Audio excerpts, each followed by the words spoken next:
Receipt क्या होता है किसी बिजनेस में वो समझेंगे। अमाउंट रिसीव्ड, अमाउंट रिसीव्ड और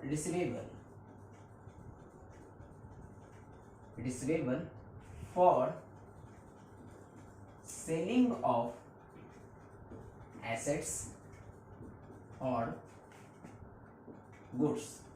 इसका मतलब क्या है, सिंपल, किसी भी बिजनेस में एसेट्स को सेल करने के बाद या गुड्स को सेल करने के बाद जो अमाउंट रिसीव्ड होता है, जो पैसे हमें मिल जाते हैं या इन फ्यूचर में मिलने वाला होता है, रिसीवेबल होता है, वैसे अमाउंट को हम रिसिप्ट कहते हैं। सिंपल, किसी भी बिजनेस में या तो आप सामान बेच दो, किसी गुड्स को बेच दो या एसेट्स को बेच दो, और जो पैसे आएंगे वो हमारा रिसिप्ट है, या पैसे आने वाले होते हैं या पैसे मिल चुके होते हैं वो हमारा रिसिप्ट कहा जाता है। सिंपल सा बात है। अच्छा, यहाँ पे किसी बिजनेस में एसेट्स और किसी बिजनेस का गुड्स में डिफरेंस समझाता हूँ, थोड़ा सा जरूरी भी है रिसिप्ट के पॉइंट ऑफ व्यू से समझना।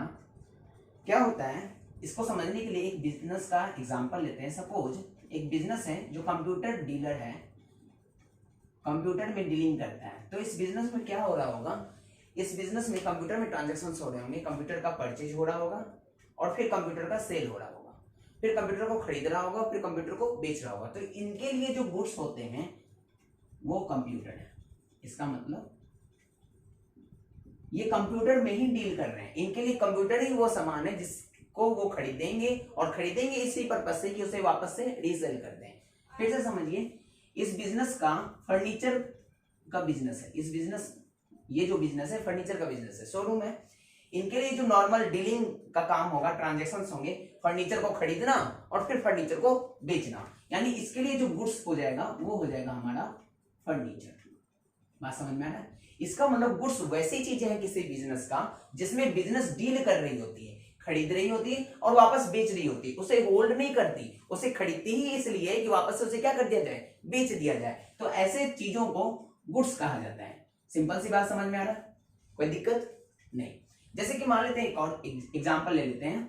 एक बिल्डर है, अब इसका काम क्या हो रहा होगा, बिल्डिंग बनाना और फिर बिल्डिंग को बेच देना। तो इनके लिए जो गुड्स हो जाएगा बिल्डिंग हो जाएगा। क्लियर है? सिंपल सी बात है कि गुड्स वो चीजें हैं जो बिजनेस, जिसमें बिजनेस डील करती है, खरीदती है और बेचती है। तो वैसे सभी चीजों को हम बिजनेस में गुड्स कहते हैं। क्लियर है?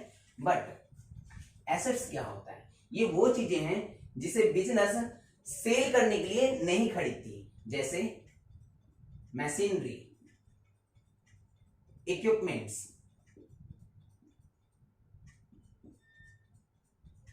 लैंड। ये वो चीजें हैं जिसे बिजनेस खरीदती है, सेल करने के लिए नहीं, बल्कि बिजनेस में उसे रखने के लिए, उसको उसका बेनिफिट यूज करने के लिए। क्लियर बात है? इसे वापस रीसेल नहीं करती। ओके, और इसे इसलिए खरीदती है कि इसे वापस से रीसेल कर पाए। समझ में आ रहा है चीजें? क्लियर बात है? दोनों में अंतर समझ में आ रहा है?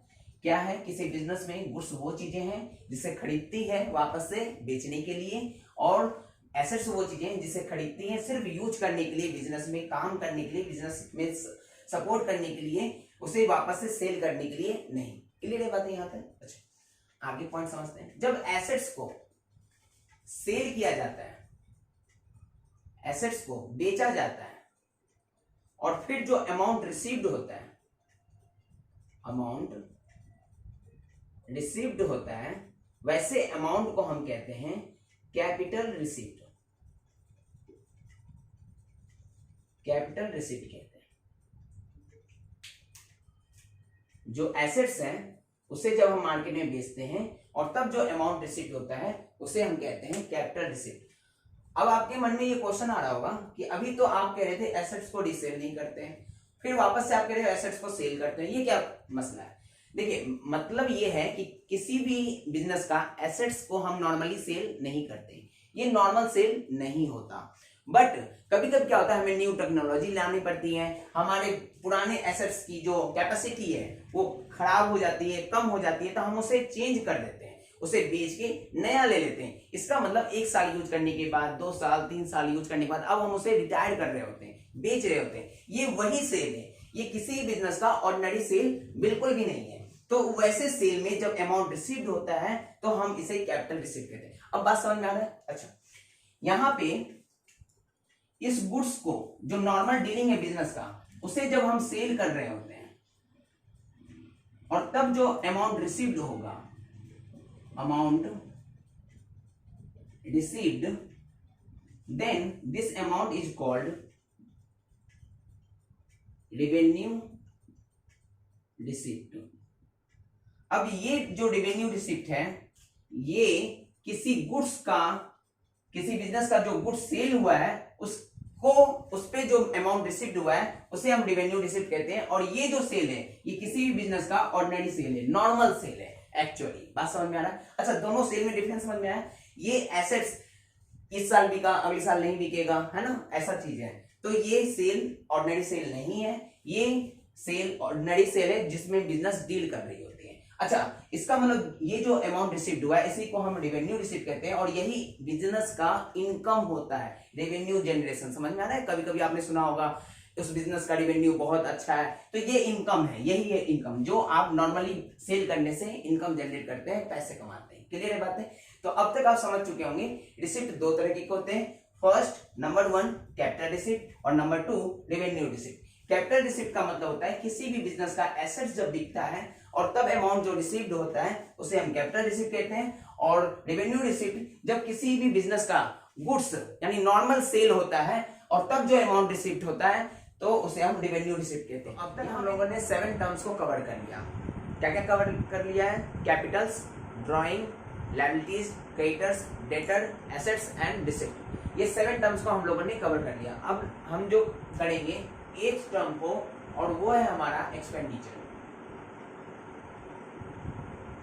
एक्सपेंडिचर क्या होता है? एक्सपेंडिचर सिंपल टर्म्स में मैं आपको समझाऊं तो बिजनेस के लिए वो सभी चीजें एक्सपेंडिचर ट्रीट होता है जो वो अमाउंट खर्च करता है। देखिए, अमाउंट स्पेंड और लायबिलिटीज क्रिएटेड। यहां पे हमने लायबिलिटीज क्रिएटेड लिखा है। इसका मतलब क्या होता है? जो पैसा खर्च हो गया हो या फिर खर्च होने वाला है तो इन फ्यूचर में खर्च होगा तो बिजनेस के लिए वो बर्डन है, इसका मतलब वो लायबिलिटीज हो गई। तो या तो हमने पैसे अभी खर्च कर दिए या इन फ्यूचर में हम पैसे खर्च करेंगे। होता है कभी कभी हम सामान खरीद लेते हैं और 1 महीने के बाद पेमेंट करते हैं, तो 1 महीने के बाद भी पेमेंट तो करना ही है, तो वो लायबिलिटीज क्रिएट हो गई और यहाँ पे उसे हम एक्सपेंडिचर कहेंगे। तो जो पैसे खर्च हो गए हैं या फ्यूचर में खर्च होने वाले हैं फॉर एक्वायरिंग ऑफ एसेट्स और गुड्स एंड सर्विसेज। क्या मतलब इसका? जो पैसा हम खर्च कर देते हैं या खर्च करने वाला होता है, किस लिए? एसेट्स को या गुड्स को खरीदने के लिए जो हम पैसे खर्च करते हैं वो बिजनेस के लिए एक्सपेंडिचर ट्रीट होता है। क्लियर है? यहाँ बात सिंपल सा है। इसके टैक्स की बात करूं मैं तो नंबर 1 होता है हमारा capital expenditure. Capital expenditure. Number 2 हमारा होता है revenue expenditure.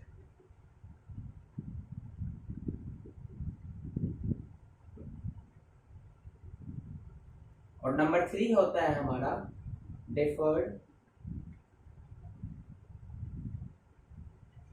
Revenue expenditure.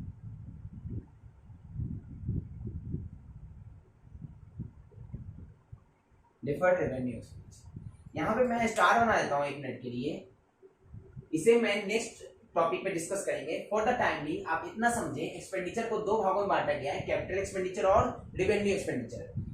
Capital expenditure क्या होता है? जब बिजनेस एसेट्स खरीदती है और तब जो पैसे हम खर्च करते हैं वो हमारा कैपिटल एक्सपेंडिचर होता है।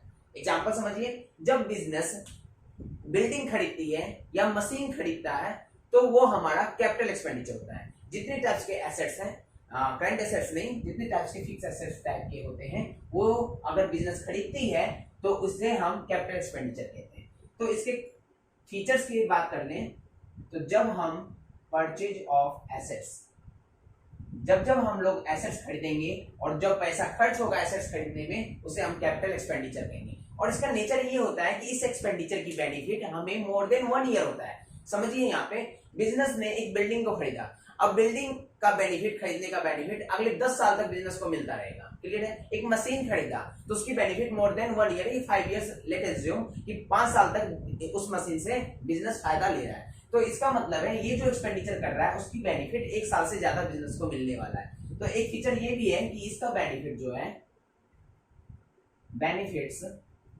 मोर देन 1 ईयर होता है। आप इसे सिंपल टर्म्स में कह सकते हैं लॉन्ग टर्म का बेनिफिट होता है इस एक्सपेंडिचर का। क्लियर है बातें? यहाँ तक समझ में आ रहा है? जनरली आप इसमें देखेंगे आगे ह्यूज अमाउंट इन्वॉल्व होता है। आप देखेंगे जनरली क्या होता है, कैपिटल एक्सपेंडिचर में ह्यूज अमाउंट, बहुत ज्यादा पैसा इन्वॉल्व होता है। क्लियर बातें? सेकंड देखेंगे रेवेन्यू एक्सपेंडिचर क्या होता है। रेवेन्यू एक्सपेंडिचर, जब बिजनेस गुड्स या सर्विसेज खरीदती है तो जो पैसे खर्च करते हैं वो रेवेन्यू एक्सपेंडिचर होता है। जैसे समझिए, इसके फीचर समझ लेते हैं। Purchase of goods and services, जब बिजनेस गुड्स या सर्विसेज का परचेज करता है तो ये हमारा रेवेन्यू एक्सपेंडिचर होता है। और छोटे मोटे खर्चे भी रेवेन्यू एक्सपेंडिचर में आते हैं। तो आप इसमें ये भी देखते होंगे, इसमें स्मॉल अमाउंट इन्वॉल्व होता है, स्मॉल अमाउंट इन्वॉल्व। ठीक है? और जो मेन बातें हैं इसकी, इस एक्सपेंडिचर का जो बेनिफिट होता है बिजनेस को, वो मोर देन 1 ईयर नहीं, विद इन 1 ईयर होता है। यानी 1 साल में इसकी बेनिफिट एग्जॉस्ट हो जाती है, खत्म हो जाती है। इसका जो बेनिफिट है, बेनिफिट्स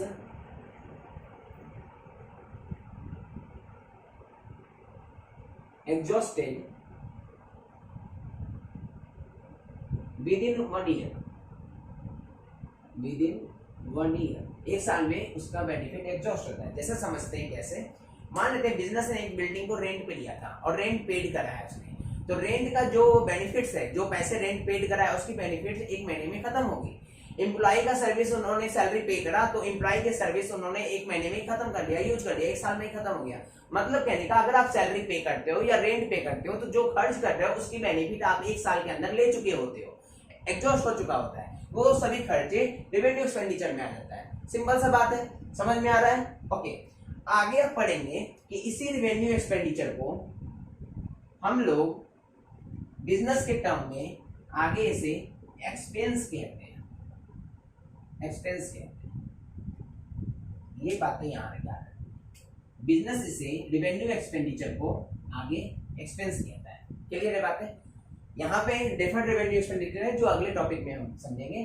फॉर द टाइमिंग आपको इतना समझना है, जो भी बिजनेस एसेट्स खरीदने के लिए या गुड्स सर्विसेज खरीदने के लिए जो पैसे खर्च करती है वो बिजनेस के लिए एक्सपेंडिचर ट्रीट होता है। एक्सपेंडिचर 2 तरीके के होते हैं। अगर एसेट्स खरीदा है तो वो कैपिटल एक्सपेंडिचर है, अगर गुड्स एंड सर्विसेज खरीदा है तो वो रेवेन्यू एक्सपेंडिचर है। इसका बेनिफिट्स इसे मोर देन 1 ईयर होता है और रेवेन्यू एक्सपेंडिचर का बेनिफिट्स 1 साल के अंदर खत्म हो चुका होता है। यानी बिजनेस उसकी जो बेनिफिट्स है उसे यूज कर चुकी होती है, एग्जॉस्ट हो जाता है इसका बेनिफिट्स। समझ में आ रहा है? 9th टर्म है हमारा इनकम, या फिर आप इसे कह सकते हैं प्रॉफिट। बिजनेस का इनकम या फिर प्रॉफिट, सिंपल सा क्या मतलब है ये देखते हैं। Difference between revenue and expenses.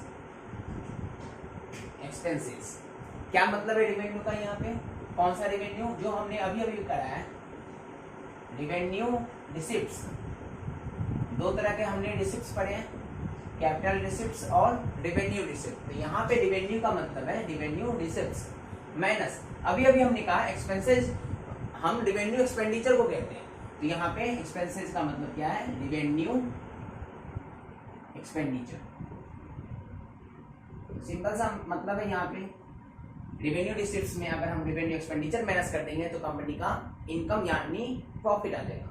Simple सा मतलब है यहाँ पे। अच्छा, नंबर 10, इसकी मीनिंग समझ लीजिए सिंपल सा। It is the difference between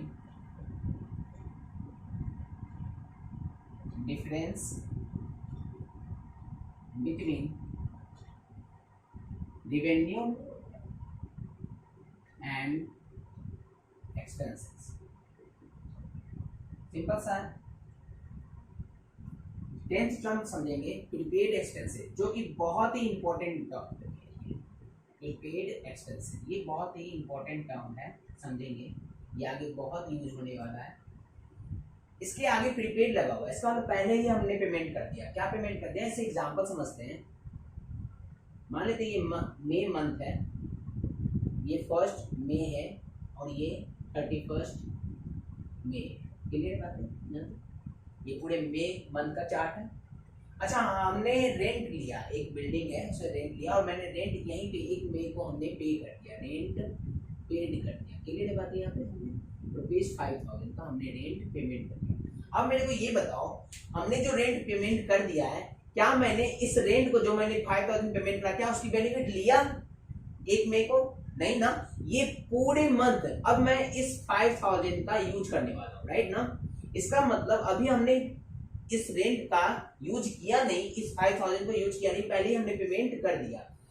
another example समझाते हैं। जैसे आप जियो सिम कार्ड में प्रीपेड मोबाइल जो होते हैं उसमें आप रिचार्ज करवाते हो, तो पहले आप रिचार्ज करवाते हो, राइट ना। 400 रुपए का 500 रुपए का आपने रिचार्ज करवा दिया और अगले 3 महीने तक आप उस 500 रुपए को यूज कर रहे होते हो, उसका बेनिफिट ले रहे होते हो। यहाँ पे भी वही है कि अभी हमने रेंट यूज किया नहीं है, पूरे मंथ मैंने अभी इस बिल्डिंग को यूज नहीं किया, पहले ही हमने रेंट को क्या कर दिया, पेमेंट। तो ऐसे रेंट क्या कहलाते हैं? प्रीपेड रेंट कहे जाते हैं। क्लियर बात है? कोई भी एक्सपेंसेस जब तक वो हो ना जाए, जब तक कि हमने वो बेनिफिट यूज ना कर लें और उससे पहले हमने पेमेंट कर लिया, वही एक्सपेंसेस प्रीपेड एक्सपेंस कही जाती है। जैसे कि अगर हमने एम्प्लॉय को पहले सैलरी दे दिया, पहले मंथ में मैंने उसे सैलरी दे दिया, अब वो एम्प्लॉय 1 महीने तक मेरा काम कर रहा है, तो वो सैलरी फॉर द टाइमिंग, वो सैलरी जब हमने पेमेंट करते हैं तो वो प्रीपेड सैलरी हो जाता है। क्लियर बात है?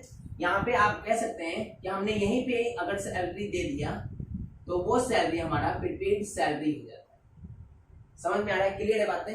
अब इस एक्सपेंसेस को, रेंट हो गया या सैलरी हो गया, हम इसे पूरे मंथ यूज करने वाले होते हैं। तो इसका एक की टर्म क्या है कि बेनिफिट आपको अभी नहीं मिलता, लेकिन आप पेमेंट पहले कर चुके होते हो।